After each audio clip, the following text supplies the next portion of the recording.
Hola a todos, muy buenos días, bienvenidos a serenitymarkets.com, su web de información financiera en tiempo real de referencia. Les habla José Luis Cárpatos y esta es nuestra tradicional cita de los sábados con el vídeo con las 4 claves de la semana que ahora termina. Empezamos a grabar hoy sábado, día 4 de marzo, a las 9 en punto de la mañana. Por aquí por casa, pues bueno, vamos pasando regular con la salud de mi esposa, eso va solo regular, pero en fin, hay que seguir luchando y salir adelante. Por lo demás, pues bien, esta semana he conseguido ponerme al día de series, me lo he tomado en serio. Bueno, ya saben que es mi hobby, soy un seriófilo total y he visto Sospechoso. La vi de un tirón el fin de semana pasado, una que está en Movistar. Es una serie inglesa. A mí las series inglesas como que no me convencen mucho. Tradicionalmente siempre suele ser así. Pero bueno, no ha estado mal. No ha estado mal. Tiene una trama bastante interesante, con muchos giros y está bien, la recomiendo. Luego estoy empezando a ver en Disney Channel los episodios que se llevan emitidos hasta ahora de Alaska Daily. Me ha gustado mucho. Es una serie sobre periodistas de investigación en Estados Unidos y transcurre la trama en Alaska, por lo cual pues se puede conocer esa región un tanto desconocida y realmente muy peculiar, muy bonita. Estoy viendo la serie Alaska Daily en Canal Disney, bastante buena.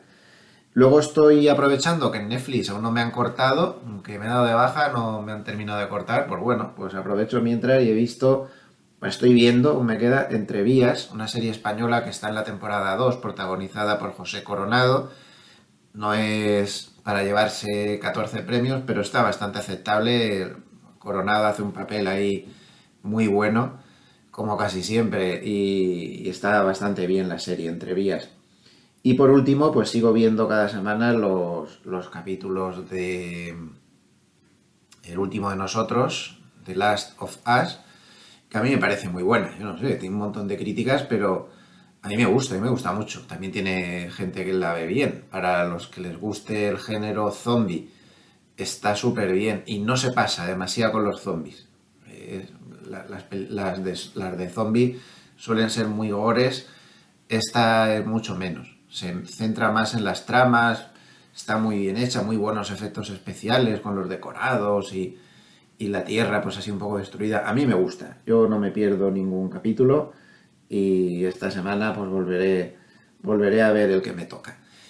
Y un poco tristillo con el pobre Alcaraz, que porras, iba camino de ganar su fin de semana, su segundo torneo consecutivo y otra vez ha aparecido una lesión. El pobre tiene que estar bajillo de moral, ¿no? Y este fin de semana, como no, Fórmula Uno, vuelve la Fórmula Uno y por fin tenemos, ya saben que yo soy muy alonsista desde hace muchísimos años y lo tenemos otra vez ahí con Aston Martin. No sé si habrá sido casualidad o qué en los entrenamientos, pero ha quedado el primero en los entrenamientos. Vamos a ver qué pasa este fin de semana. Así que esta tarde la clasificación y mañana la carrera y por supuesto, como todos los años, pues a ver qué tal le va también a Carlos Sainz en Ferrari, a ver si tiene un buen año también. Interesante esta nueva temporada de Fórmula 1. Ya saben que a toda mi familia nos gusta muchísimo. Bueno, antes de empezar, recordarles que en Serenity Markets tienen noticias en tiempo real todos los días, desde las 8 de la mañana hasta las 10 de la noche. Yo personalmente me ocupo del primer turno, desde las 8 menos cuarto, por ahí, hasta las 9 y luego me ocupo también desde las 6 hasta las 10 y luego hay otros compañeros que se van turnando por el horario intermedio. Además, si veo yo alguna cosa así, muy así, también suelo yo aparecer por ahí. Lo tienen ahí, también tiene aquí un botón para Intefi Escuela de Negocios con todos los programas que hay en este momento en marcha. Y también pues recordarles que si marcan gloversiasicaf.com, ahí lo tienen, pues pueden acceder a las dos SICAVs en Gloversia, de la que soy director de inversiones desde hace ya bastantes años, desde el 2019 o antes, o el 2018, no me acuerdo, y además pues tienen aquí todos los teléfonos, contactos y demás para poder contactar con nosotros. Llevamos también carteras individuales, tenemos productos especiales, con sistemas especiales para clientes con carteras más grandes y profesionales también. En fin, ahí lo tienen todo, todos los datos para contactar con nosotros. Vamos al lío con el mercado y si les parece, pues vamos a empezar, como siempre, por el paper de ayer de Goldman, de la mesa de trading de Goldman. A mí me siguen pareciendo absolutamente vitales, nos da una visión de fontanería del mercado que no hay otra manera de conseguirla, es muy difícil saber lo que pasa cada día ahí y yo creo que con esto pues nos solemos orientar bastante bien, así que lo vamos a repasar. En este caso está hecho por Michael Nocerino. Y antes de verlo, pues vistazo a los mercados oscuros y como podemos ver, a pesar de las fuertes subidas que tuvimos ayer en Wall Street, pues no ha subido nada. El volumen comprador de los mercados oscuros sigue siendo un volumen muy neutral, muy indeciso. Las manos fuertes no tienen nada claro, si vamos o si venimos.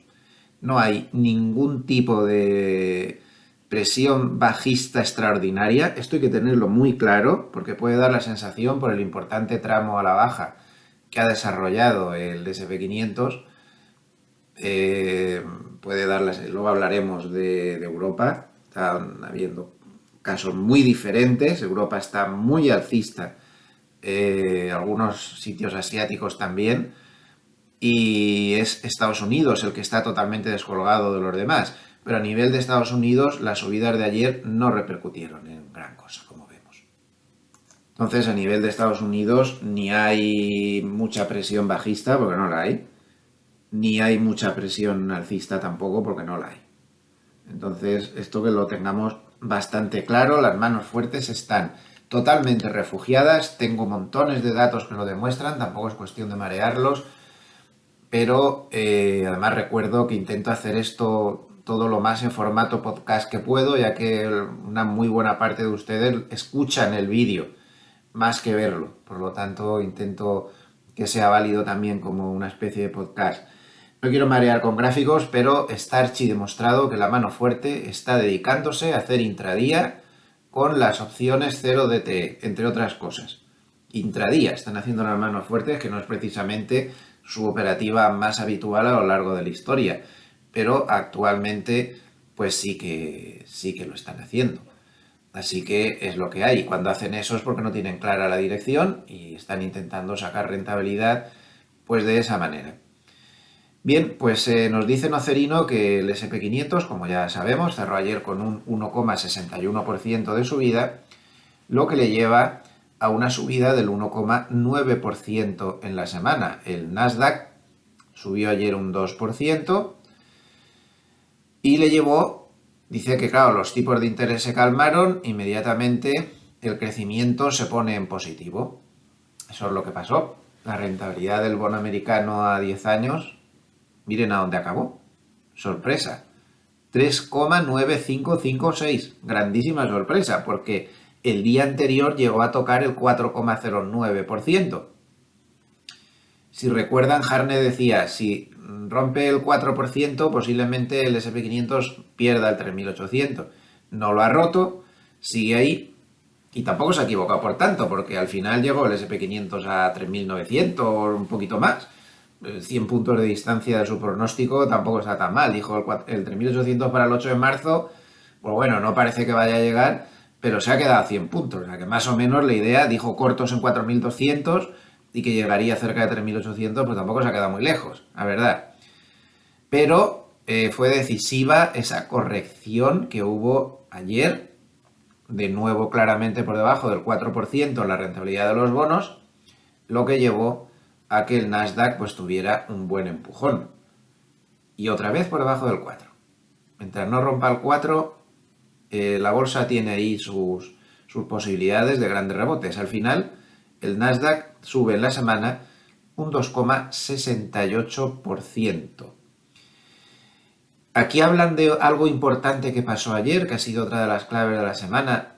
el gran susto que se llevó ayer el petróleo, terminó con una subida muy fuerte de 2% hasta los 79, 78, pero con dicen aquí, un gran reversal, una gran vuelta en el día, porque el mínimo del día, a ver si lo tengo por aquí, el mínimo del día fue de 75,83.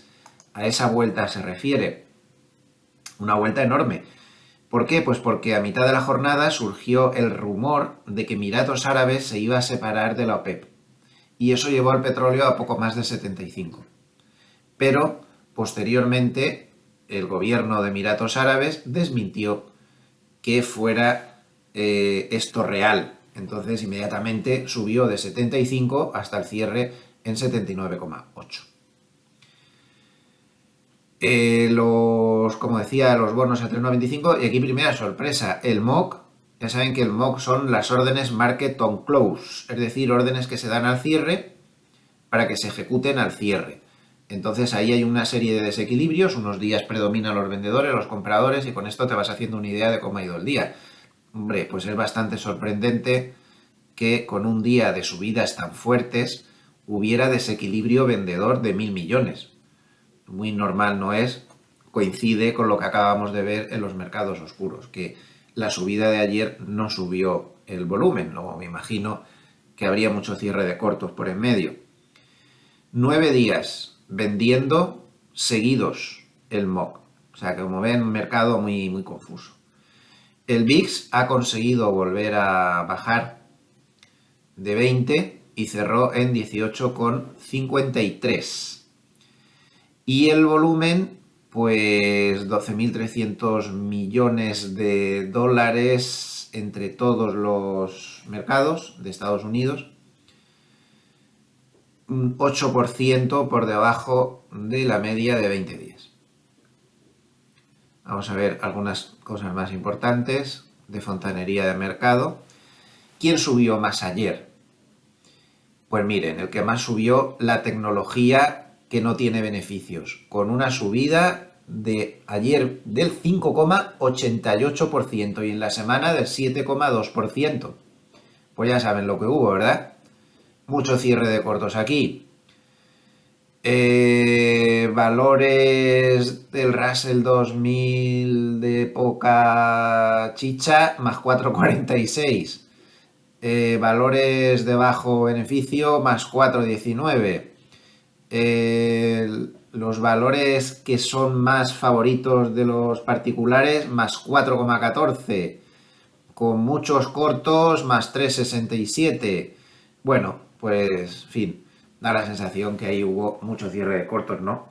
Simplemente con esta primera de valores tecnológicos sin beneficios, más 5,88% en un solo día, pues tampoco hay que sudar mucho, ¿no? Tampoco hay que sudar mucho para ver que fue mucho cierre de cortos. Y estos son los peores. Los peores, ¿eh? Y fíjense qué subidas. ¿Quién peor lo hizo? Los defensivos. Gastos de defensa. Defense spending. Gastos de... No tengo claro este sector cuál es. Que literalmente dice gastos de defensa. Bueno, o sea, valores, no son defensivos, son valores, me imagino que militares o algo así. No lo sé. Vamos a dejarlo en duda, pero no lo tengo muy claro. Los valores ganadores de alimentación con todo esto de la inflación, más 0,96, industriales cíclicos más 1,38. Bueno, estos son los peores. O sea que, en fin. Bueno, vamos a la chicha. De actividad de la mesa de trading.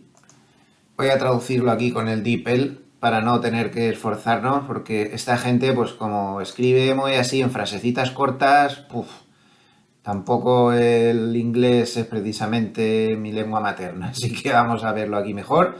Actividad de la mesa. El SP500 sale en máximos, recuperando el máximos del día, se refiere recuperando el nivel de los 4.000. Fue una recuperación muy importante desde un punto de vista técnico. Ojo, aprovechemos que esta es una de las claves de la semana clarísimamente. El SP500 ha cerrado finalmente y parecía que no, pero lo ha conseguido. por encima otra vez de la directriz alcista. Aquí ha tenido un pequeño desconchón, que no, ahora mismo técnicamente eso no tiene importancia, por encima de la media de 50, por encima de la media de 200, y por encima, perdón, la de 50 es esta, por encima de la media de 200, por encima de la media de 100. En suma, desde el punto de vista técnico, aquí no ha pasado nada. Aquí no ha pasado nada, por mucho susto que haya dado todo este tramo a la baja, que pronosticó Harnett bien cuando dijo cortos en 4.200. Aquí no ha pasado nada. Y además ha rebotado exactamente, más o menos por aquí, está el retroceso de Fibonacci, el 38.2% de toda la subida desde aquí hasta aquí. Aquí no ha pasado nada.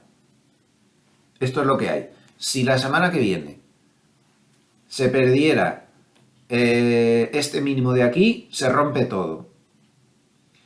Mientras no sea así, el tramo alcista o la tendencia alcista a corto plazo que desde octubre continúa, aunque la tendencia bajista de medio plazo aún no se ha desconfirmado. Pero ya saben lo que opino, que si rompiera, que no, puede pasar, aquí puede pasar cualquier cosa ahora mismo. Si rompiera el 4.200, yo doy por terminada la tendencia bajista. Y es que hay que recordar lo que ha pasado en Europa.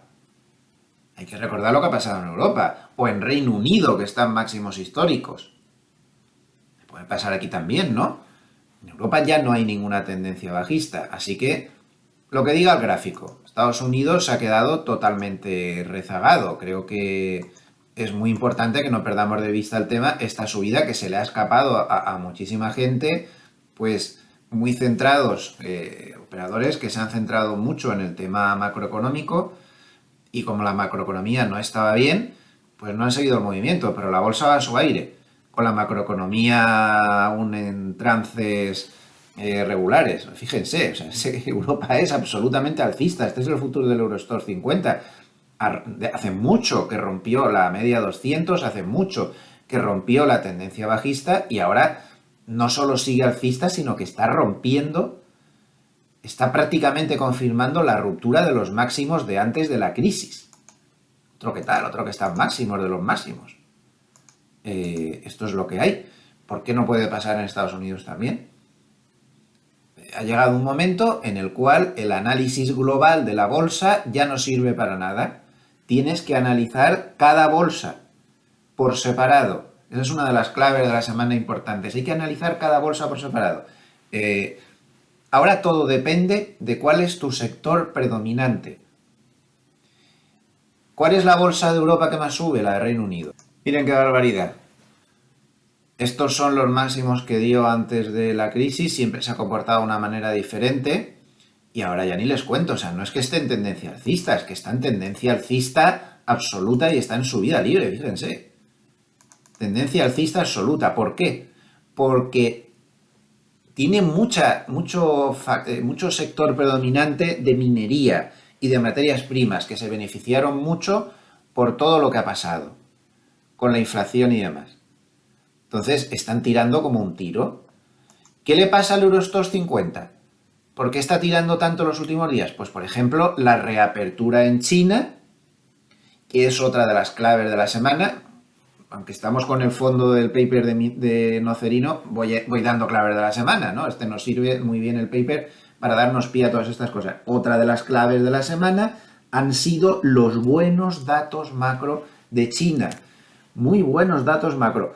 En concreto, los PMIs, tanto de servicios como de manufacturas, tanto el PMI Caixin, que es el, digamos, menos oficial y más fiable, como el PMI oficial que da el gobierno chino, que es más sospechoso. Los datos chinos siempre son sospechosos, los dan muy rápido y, en fin, a ver quién puede demostrar que no. El régimen que hay no es precisamente muy aperturista y muy transparente, ¿no? Pero bueno, el caso es que los datos macro chinos han sido muy buenos, incluso ayer se estaba hablando en mercado ya de crecimientos otra vez del 6% en China, y esa reapertura china, ¿qué ha hecho?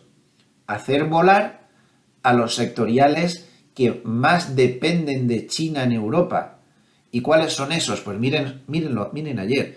Materiales básicos es uno de ellos, más 2,17 en el día de ayer.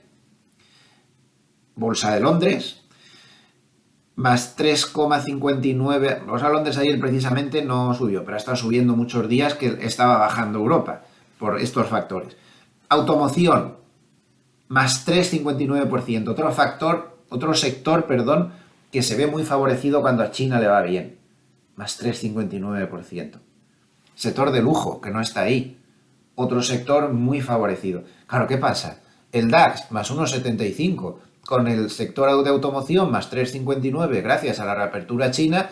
¿Qué sector predominante tiene el DAX? Pues uno de sus sectores predominantes es el de automoción. Tiene más valores de automoción que ningún otro índice de los grandes. Pues más 1,75%. El IBEX, bancarizado. Los bancos están yendo bien, porque como los tipos de interés no paran de subir, pues miren el sectorial bancario, que parece el Sputnik, cómo sube, porque como los tipos de interés están complicándose otra vez, pues el sector bancario se ve beneficiado porque se le amplían los márgenes de beneficio y no para de subir. Entonces, claro, un índice muy bancarizado como el IBEX se la rasca, perdón por la expresión, todo lo que esté pasando en la macroeconomía.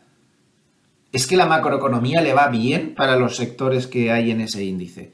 Y el Eurostoxx 50 tampoco se queja. Tiene bastante sector automoción y le va muy bien. Pues, ¿qué problema tiene? ¿Y qué me dicen del Stoxx 600? El sector predominante en el Stoxx 600, índice amplio europeo, es el bancario, con casi un 20%. 16% para ser exactos. Como a los bancos le va tan bien, precisamente porque a la economía le va mal, a los bancos le va bien.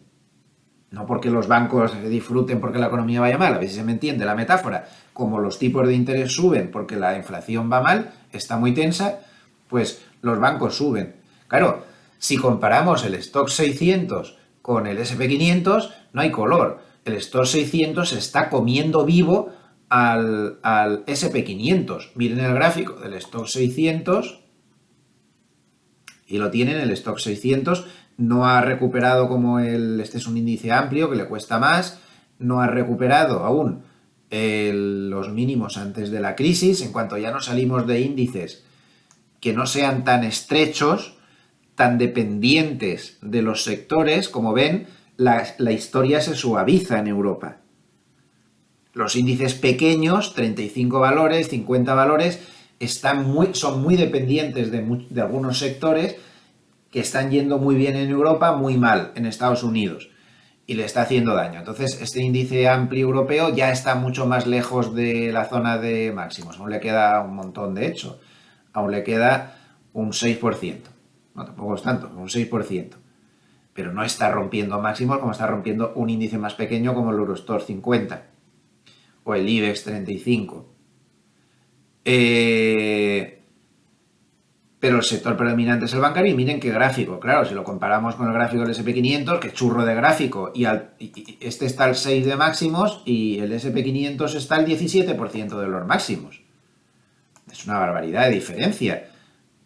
Claro, pero es que el Stoxx 600 tiene el índice bancario como sector predominante, y aquí, ¿cuál es el sector predominante? La alta tecnología, que le está costando mucho. 25% o más del índice es alta tecnología. Normal que se haya retrasado. Y eso que este es un índice amplio, pero es que tiene una distorsión muy difícil de ver, porque es tanto lo que capitalizan 6 o 7 valores de alta tecnología que lo distorsionan todo. Por eso hay que analizar cada bolsa de una manera diferente e intentar ver dónde están las oportunidades en cada momento.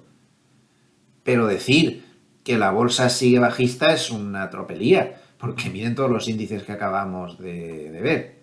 Entonces, esos datos macro chinos buenos que hemos visto durante la semana son absolutamente vitales para poder comprender también por qué Europa está tan fuerte, porque son sectores los que se mueven cuando a China le va bien, que favorecen muchísimo más a Europa que a Estados Unidos, que le favorecen muchísimo menos, mucho menos.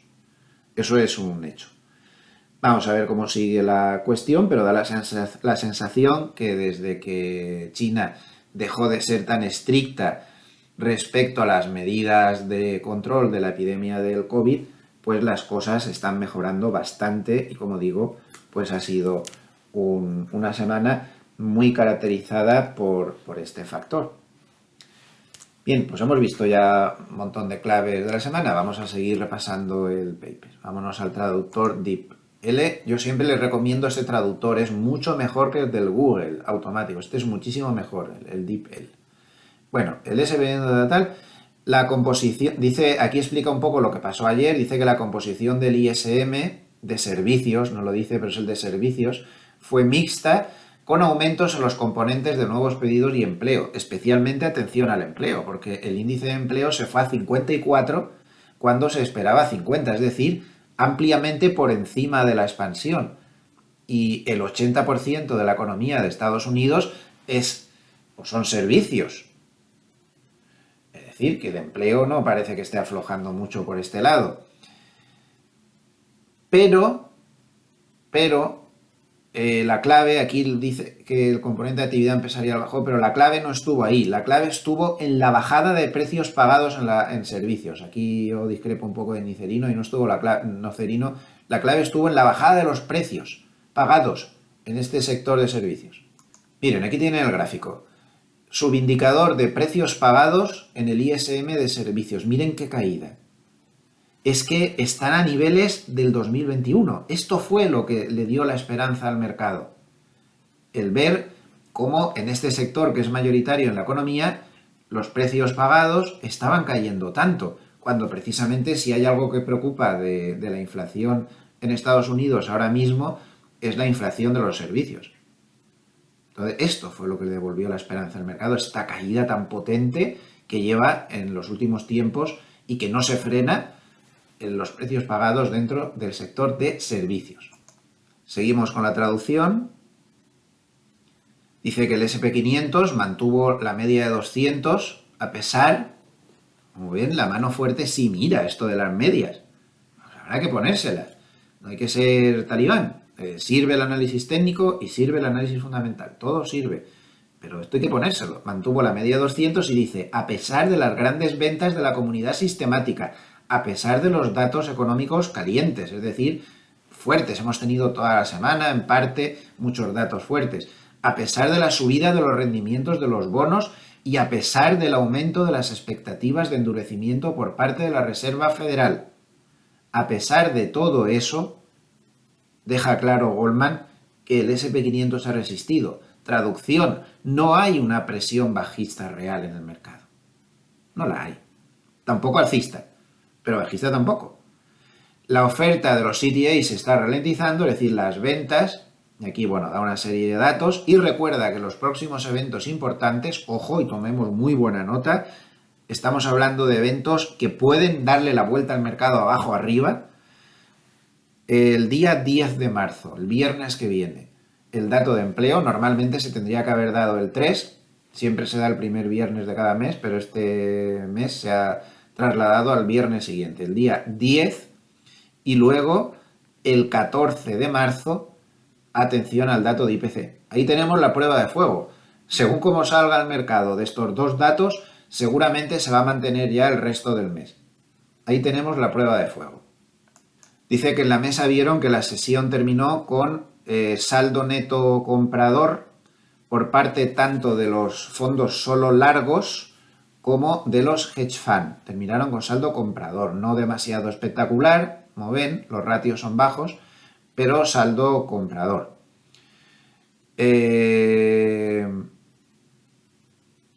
términos de factores, dice que se vio demanda, compras en el complejo de crecimiento, valores relacionados con el crecimiento, y sin embargo se vieron ventas en los factores de value y de momentum. Dice que ya si consideramos a nivel semana, bueno, pues ha habido, esto es una F, de los hedge fund compras netas finalmente bastante importantes, pero dice que el 80% del flujo comprador que se ha visto, el flujo total que se ha visto en la semana, ha sido de los fondos long only que han terminado con saldo comprador.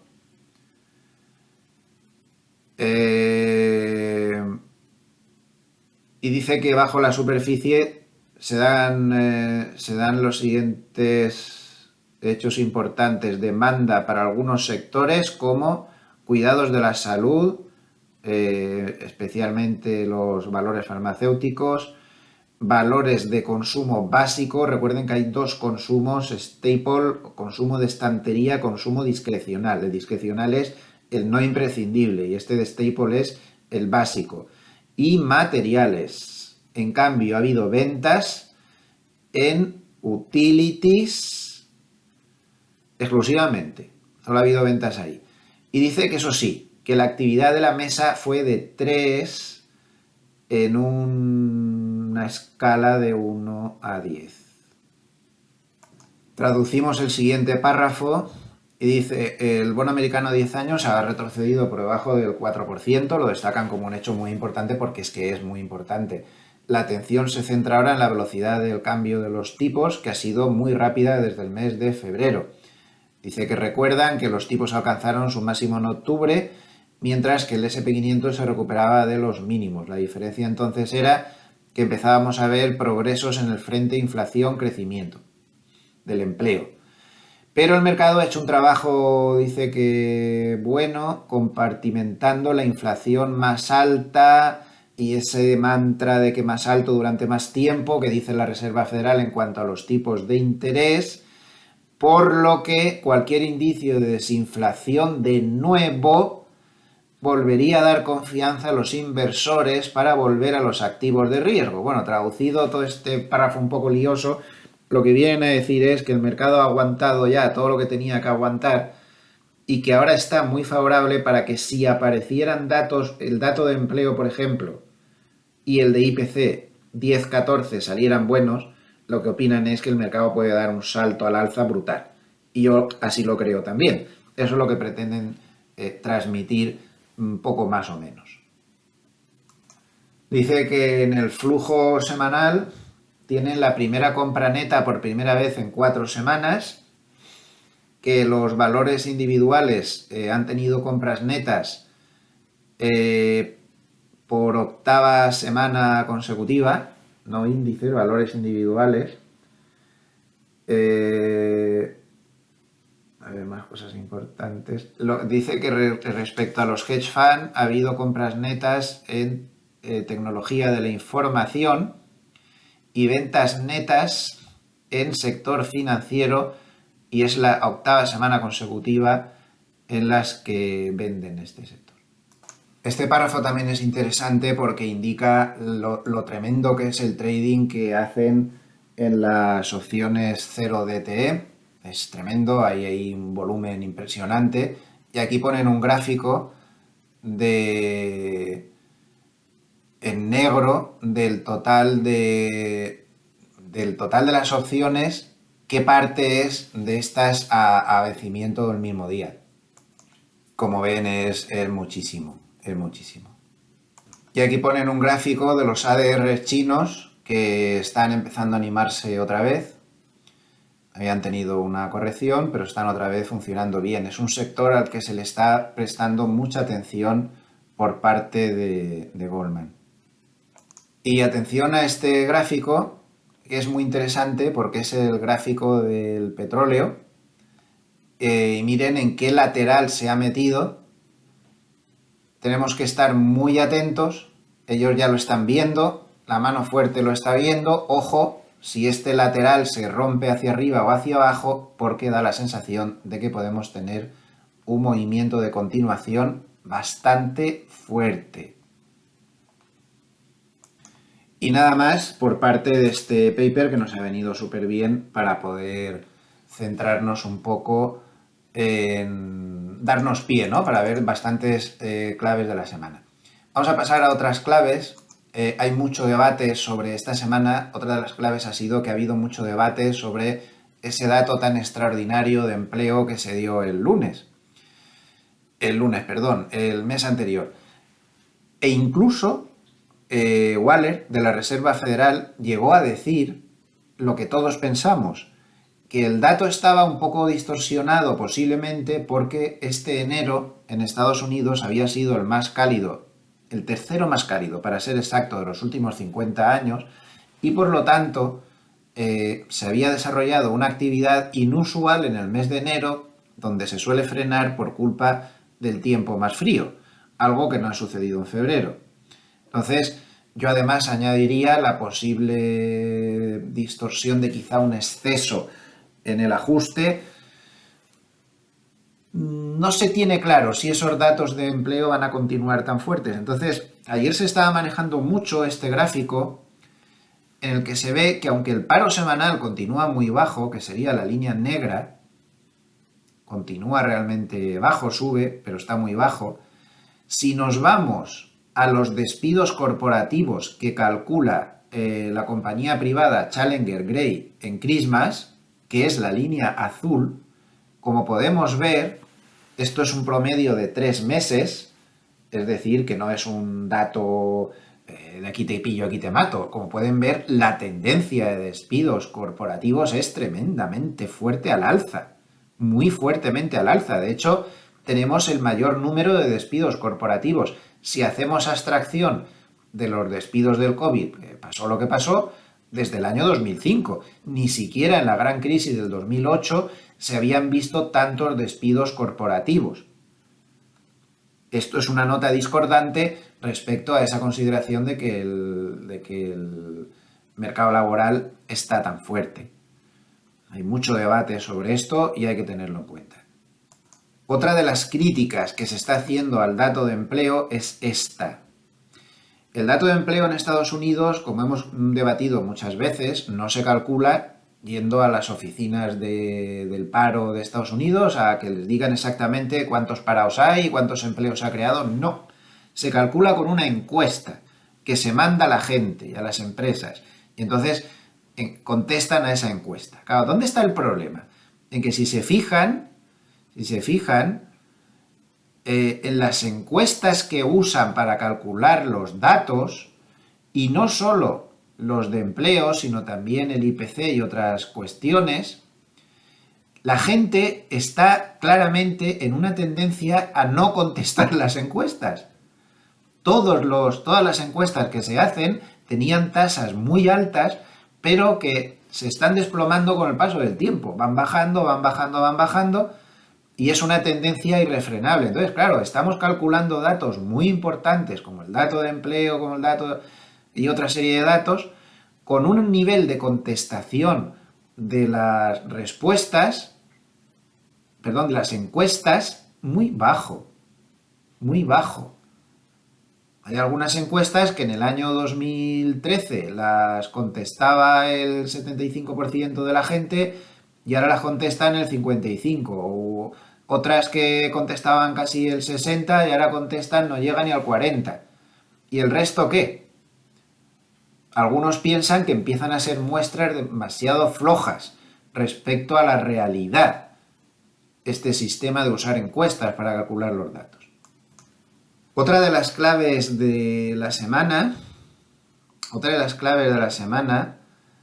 ha sido cómo tanto en Estados Unidos como en Europa hemos empezado a ver variables que miden pues la cantidad de dinero que hay en la economía, como puede ser, saben que hay varias, la M1, la M2, la M3, según el grado de profundidad. La más básica pues es dinero, monedas y billetes en circulación, más depósitos a la vista en los bancos, y luego se va subiendo, se van incorporando factores, pero varias de estas encuestas, como aquí tienen un ejemplo, han llegado a niveles negativos, es decir, la cantidad de dinero que hay en circulación está pasando por un periodo de fuerte contracción.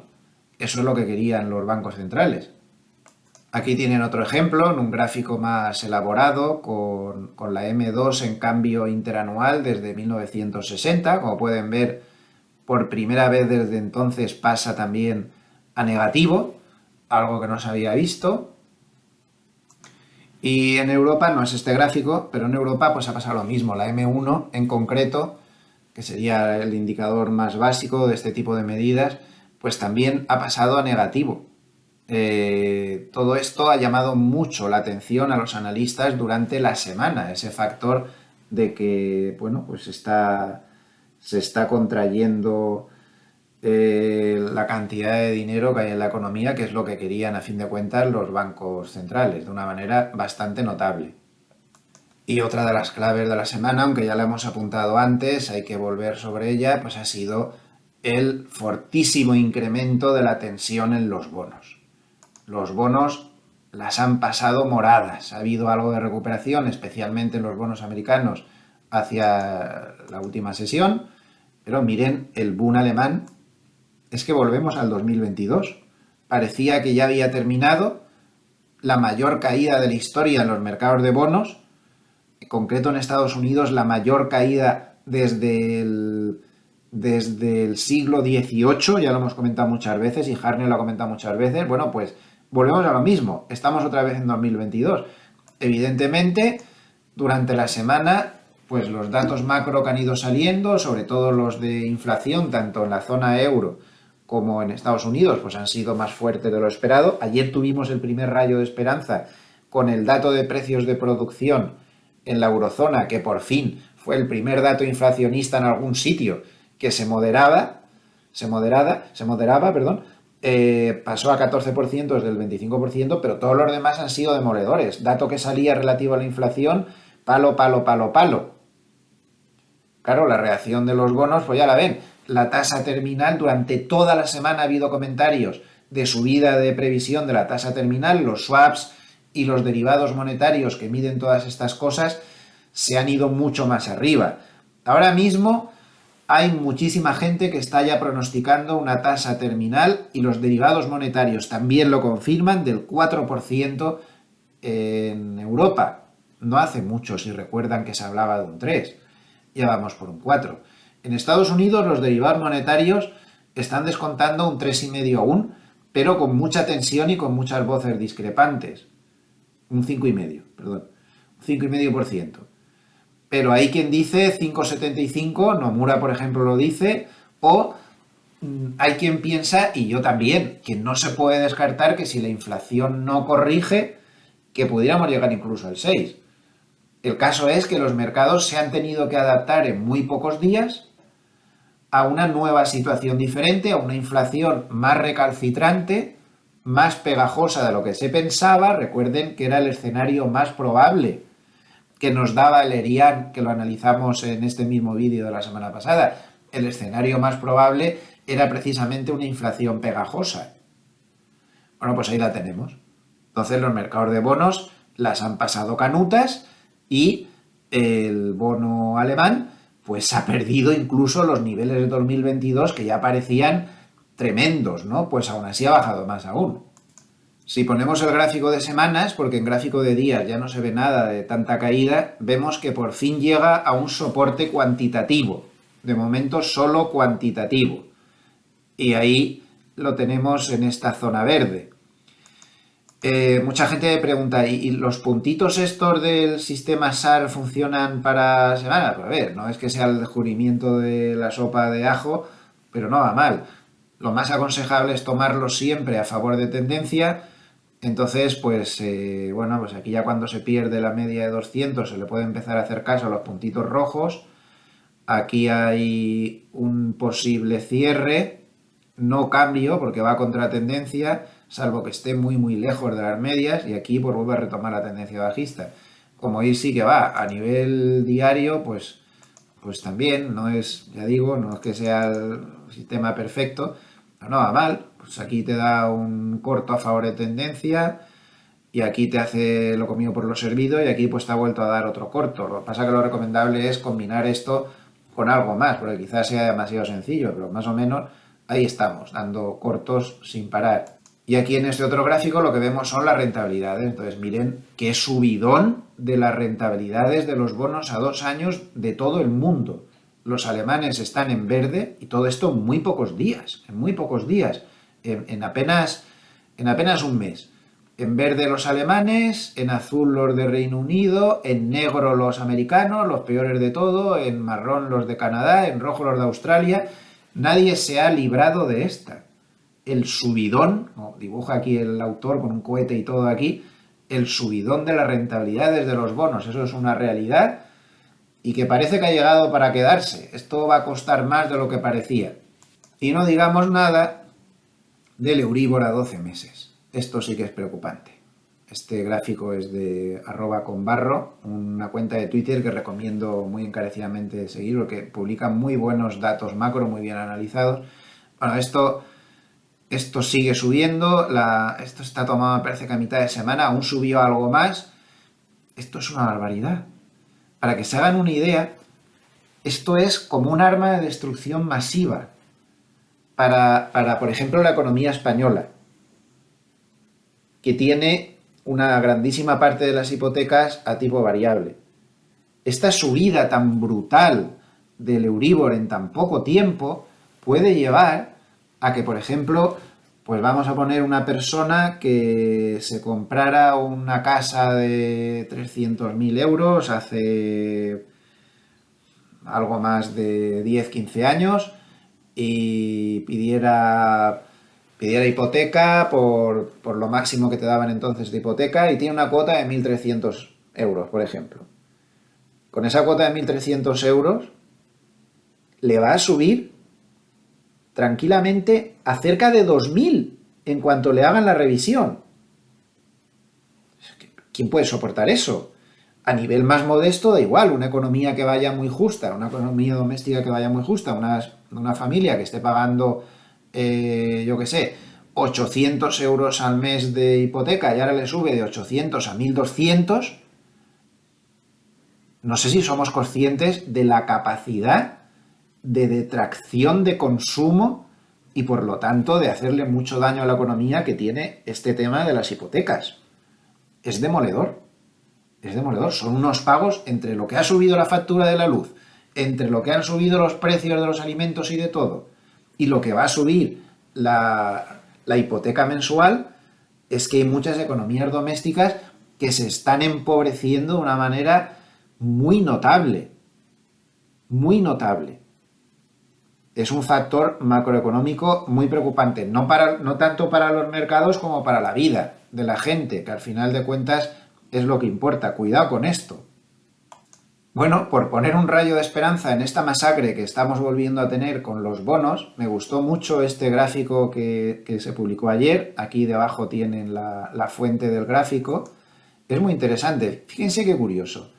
Si tomamos todas las ocasiones desde 1957 en que la Reserva Federal subió tipos, aquí lo que calcula el autor es cuántos meses transcurrieron entre la última vez que subió tipos la Reserva Federal y cuándo empezó a bajarlos. Como ven, es realmente muy curioso, porque tenemos un promedio de solo 3 meses. Un mes en el 57, un mes en el 66, un mes en el 73, en el 74, en el 80, en el 81, en el 82, en el 84, en el 87. ¡Un mes! Y muy pocas veces fue mucho más. En el 89, 4 meses y ya los que más, en el 95, 5 y en el 2001 ya fueron 7, 8 meses. Aquí fueron más, 15 meses y demás. El promedio son 3 meses. Es decir, si alguien cree que los bancos centrales son tan buenos que saben ajustar muy bien hasta dónde tienen que subir los tipos, que vaya abandonando esa idea inmediatamente. Los bancos centrales son muy malos en saber cuándo tienen que dejar de subir tipos, porque lo normal sería que hubieran largos periodos entre que dejan de subir tipos y que los vuelven a bajar, que es justo lo que nos están vendiendo ahora, pero siempre lo que venden es una cosa y la realidad es otra bien distinta. La realidad es otra muy distinta. Entonces, cuidado, porque puede ser perfectamente que la Reserva Federal se pase de rosca con las subidas de los tipos y mucho antes de lo que nos creemos, a pesar de lo que se está diciendo, podamos tener lo contrario. ¿De qué va a depender? ¿De que se carguen la economía o no con las subidas de tipos? Discrepo totalmente con la teoría. Esta semana he recopilado muchos más datos y ahora lo tengo claro, que seguramente me estaré equivocando. Pero en mi foro interno discrepo totalmente con la teoría del no aterrizaje. Totalmente. Y ya entre lo del aterrizaje suave y duro, yo creo que no va a ser tan suave. al menos en Estados Unidos, en Europa ya tengo más dudas, yo más bien creo que en Estados Unidos no va a ser nada suave y que la economía va a resentirse mucho y que estamos cometiendo un gravísimo error de interpretación de datos, empezando por la Reserva Federal, porque interpretamos los datos al instante. Como salió el dato de empleo del mes pasado tan alto, hay que seguir subiendo los tipos de interés. Señores de la Reserva Federal, pero ustedes han enterado que históricamente los efectos de las subidas de los tipos de interés tardan como pocos 6 meses en tener efectos sobre la economía. Habrá que esperar un poco. Al final va a pasarle lo de siempre, que lo interpretan los datos tan a corto plazo que entonces se le junta los efectos retardados de las subidas de tipos con los tipos por las nubes y luego vienen los problemas. Entonces, esto hay que llevar cuidado, esto es muy difícil de calcular.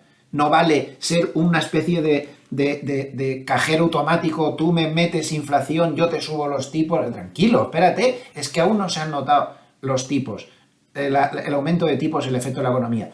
Esperen que desgraciadamente empiecen a subir las cuotas de las hipotecas como ya están subiendo y como van a seguir subiendo, que verán si hay efecto, si no hay efecto. Miren las quiebras que hay, por ejemplo, en España, con un 160 y tantos % de incremento de las quiebras. Miren ese dato que hemos visto antes de despidos corporativos. Challenger. Vamos a ver, porque aquí hay mucha tela que cortar. Y hablando de datos macro negativos, y en concreto de España, esta semana he visto este gráfico de la productividad laboral de los países más importantes.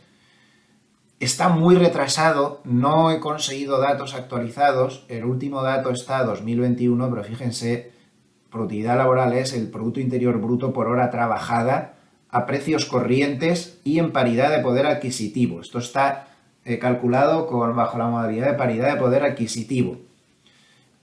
Hay países que tienen los precios más bajos, otros más altos, entonces se ajusta. Bueno, pues España está la cuarta por la cola en productividad laboral.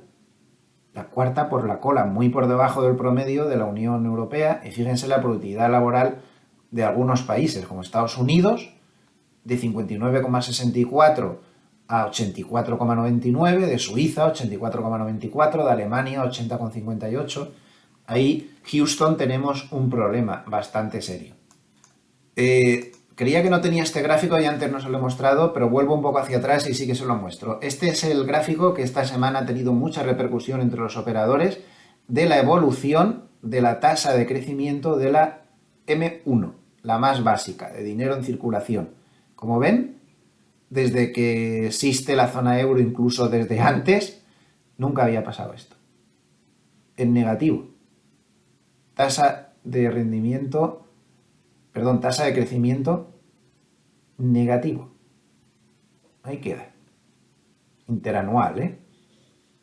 Luego igual sí se están viendo ya los efectos poco a poco, ¿no? Hay que esperar, es que la gente tiene muy poca paciencia a nivel macroeconómico.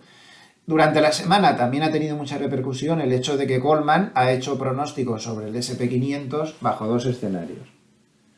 Escenario duro, de aterrizaje duro, 3.150 para el S&P 500 han pronosticado, y pronóstico de aterrizaje suave, 4.000. Pronóstico de aterrizaje suave, 4.000. Bueno, pues ahí queda. De que ellos creen que de ahí no va a pasar y creen que si hay aterrizaje duro, pues se va a caer mucho. Muy interesante este gráfico que también se ha comentado mucho durante la semana del FMI, tamaño de la economía relativo a Estados Unidos. Entonces, en amarillo, cómo estaba en el 2000 y en azul, cómo estaba en el 2022. Fíjense, China en el 2000, que solo era como un 12% de Estados Unidos y ahora ya es un 75%. Sin embargo, vemos cómo ha bajado Japón fuertemente, muy fuertemente. Alemania ha bajado un poco, cómo la India sube muy fuertemente, pero está lejísimos aún. Reino Unido baja, Francia baja, Italia baja. Un gráfico muy curioso que vi esta semana de la web de Sentiment Trader, han calculado desde el año 2006 todos los casos en los que el tanto por ciento de valores del S&P 1500, no del S&P 500, del S&P 1500, cuando el tanto por ciento de valores el porcentaje de valores del S&P 500 por encima de un RSI de 70 es muy alto, ¿qué es lo que pasaba a continuación? Porque es el caso actual. Voy a agrandarlo para que se vea. Ahí están los puntos rojos cuando se dan estos casos. Normalmente y curiosamente, a pesar de que es una zona de sobrecompra, coincidía con continuación de las alzas, ahora está volviendo a pasar y aquí está el promedio. 6 meses después de que pasara lo que pasa ahora, o hace poco pasó, 6 meses después se subía un 9,03% y solo se bajó el 20% de los casos, se subió en el 80% de los casos, y un año después de aparecer un punto rojo de estos, como hace poco que apareció, se subía un 20,14% y no hubo ninguna excepción. 100%. Todos los puntos rojos, un año después, tenían una subida sin ninguna excepción a la baja. Curioso. Otro asunto que ha tenido mucha repercusión en la semana, en este caso es a nivel español, pero ha tenido tanta repercusión que le vamos a dedicar unos muy pocos minutos, es el asunto del anuncio de Ferrovial de salir fuera de España y de poner su sede social en los Países Bajos. No voy a dar ninguna opinión al respecto porque el tema está muy politizado y todo el mundo anda muy nervioso, pero solo a nivel económico destacar este texto que mandó el propio Ferrovial a la CNMV, en el cual hablan de que los Países Bajos han tenido las mejores calificaciones crediticias apoyadas en bajos niveles de endeudamiento sobre el PIB. Holanda tiene un 50 y tantos % de endeudamiento sobre el PIB y España un 118. Y una política presupuestaria históricamente prudente. Dice, desde el principio de los 90 ha recibido sistemáticamente calificaciones AAA. Claro, todo esto que pone aquí, ¿qué quiere decir? Pues como han analizado varios economistas a lo largo de la semana,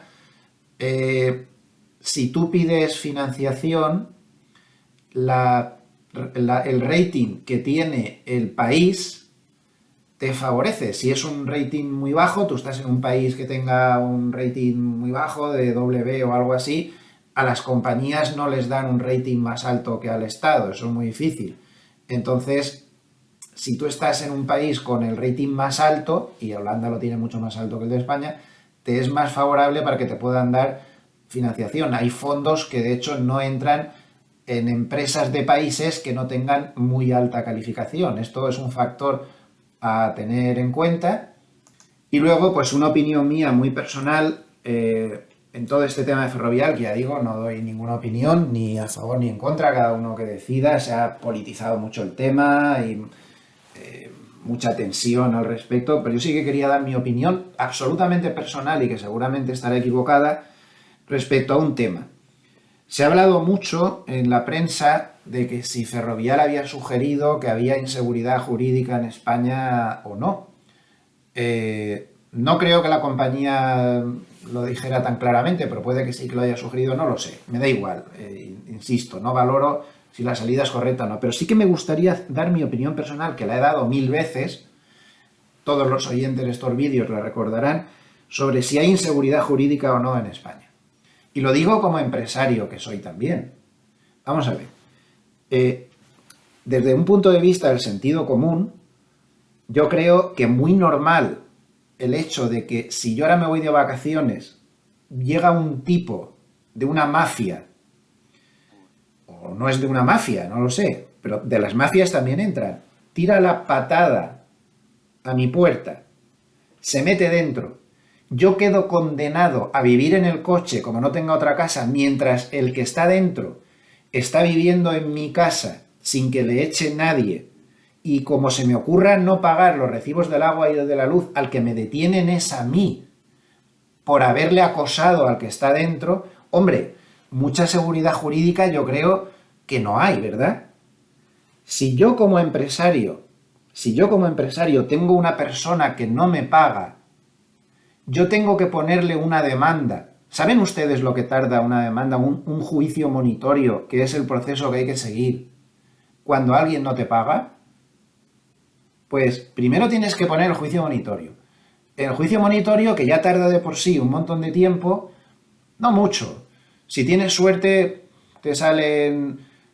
juicio monitorio, no, perdón, el aviso que te mandan por impago, ¿no? El proceso monitorio. Le mandan un aviso al deudor. Eso sí, lo mandan muy rápido, eso sí, un mes como mucho. Entonces le dicen, pague o se oponga, o se opone. Entonces, la mayoría de las veces el deudor, que es un profesional ya al respecto, se opone. Entonces, al oponerse, pues nada, hay que ir a juicio. ¿Saben lo que tarda ese juicio? Y lo sé por experiencia, porque a lo largo de mi carrera profesional he tenido muchos morosos. Si tienes suerte, échale un añito y medio o dos. Y como no tengas suerte, o el moroso empiece con todo tipo de estrategias dilatorias, pues se puede ir a más años. Y mientras, tú estás con un palmo de narices sin cobrar. Y luego, ¿saben lo que pasa? Que el mismo día que se va a juicio, cuando a ti ya te ha destrozado porque llevas a lo mejor 2 años sin cobrar, entonces va el deudor y te paga en la puerta del juzgado. Y no le pasa nada. Pero es que incluso aunque le condenen, tú tienes que... Entonces no te hace caso y tampoco pasa nada. Entonces tienes que volver a demandar otra historia, que es que ejecuten la sentencia de embargo y no sé qué, otro papeleo, otro lío de follones, y ya vas por 2 o 3 años. Hombre, un poquito de inseguridad jurídica, yo digo que sí que tenemos, ¿no? Si usted tiene un lío con otra empresa, ni les cuento. Métale un pleito, que esos juicios van más lentos aún. Los juzgados mercantiles hasta la bandera de atascaos. Hombre, años que te vas a tirar con el juicio, y mientras, hombre, un poquito de inseguridad jurídica, digo yo que sí que habrá, ¿no? O les voy a poner otro ejemplo. Si una administración pública le demanda, justamente, pues nada, pues si te demandan justamente, lo que tienes que hacer es pagar, porque tienes que pagar, te guste o no, estemos de acuerdo con el nivel de impuestos o el nivel de gastos o el nivel de lo que sea de la administración pública que haya, es lo que hay, y al César lo que es del César. Pero imagínense que una administración pública, vamos a poner por ejemplo la Seguridad Social, por poner un ejemplo, no por nada en concreto, la Seguridad Social te demanda erróneamente no sé cuánto dinero por lo que sea, y tú no estás de acuerdo con ello. O Hacienda, que es más habitual. Hacienda te reclama no sé qué. Vamos a suponer que te lo están reclamando erróneamente. No digo que haya ningún tipo de mala fe, sino simplemente que es un error. Bueno, pues Hacienda insiste en que ellos están correctos, tú dices que no, y entonces decides, pues bueno, pues voy a ir al contencioso administrativo porque yo creo que tengo razón. Ustedes saben que para ir al contencioso administrativo hay que depositar lo que te están reclamando, aunque sea un error, aunque no tengan razón en las administraciones, la administración pública en concreto que te está reclamando ese dinero. Seguridad Social, Hacienda o quien sea. Hay que depositar el dinero y entonces, claro, el pleito en el contencioso administrativo, de nuevo volvemos a lo mismo. No sé cuántos años más de retraso. Y mientras tú, el dinero, como sea una barbaridad lo que te están reclamando, y luego te dan la razón. ¿Al cabo de cuántos años? Cuando ya no has sobrevivido y has tenido que cerrar la empresa. Hombre, un poquito de inseguridad jurídica yo creo que sí que hay. ¿O qué les parece cuando usted... Esto le pasó a un amigo mío hace poco. Un desastre económico, su empresa se va a pique. Él pierde hasta los calzoncillos, todo lo que puso en la empresa y más. Se declaran concurso de acreedores, lo declaran concurso de acreedores justo. O sea, no lo declaran culpable. Se liquidan las cosas y mira... Pero entonces llegan las administraciones públicas y le han derivado la responsabilidad de todas las deudas con la administración pública, pese a haber declarado un concurso de acreedores donde él se ha quedado completamente arruinado, la empresa se ha quedado arruinada y no ha cobrado nadie, pero la administración pública se subroga una especie de derecho que no está muy claro porque el concurso no fue culpable y le deriva la responsabilidad a este señor, que ahora a su vez tendrá que recurrir y se va a tirar un montón de años en un sin vivir. Hombre, un poquito de inseguridad jurídica sí que hay. ¿Esto es culpa de este gobierno? Sí y no, es culpa de este gobierno y del anterior, y del anterior, y del anterior, que han sido de diferentes colores. Pero este tema de la inseguridad jurídica no se arregla esta justicia lentísima que es el cáncer económico del país, porque cualquier reclamación es una eternidad y como eso, pues todo lo que he comentado. Esta es mi opinión personal. Hombre, yo creo que un poquito de inseguridad jurídica sí que hay. Vámonos a Harnett. Hoy me he enrollado un poquito más porque Harnett hoy tiene poca chicha. Ha estado muy analizando mucho en los últimos papers, pero en este paper, pues no. Así que, pues rápidamente, vamos a ver alguna cosa. Dice que China está dando datos macro vía los ISM mucho mejores que en Estados Unidos, que bueno, pues China con la reapertura está otra vez poniéndose como una moto. Y esto pues puede, yo entiendo que lo que quiere destacar es que puede llevar a que la inflación esté más tensa.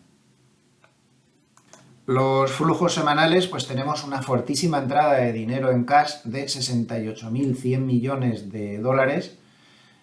Entran también 8.400 millones de dólares en bonos y sin embargo salen 900 millones de oro y 7.400 millones de dólares de bolsa.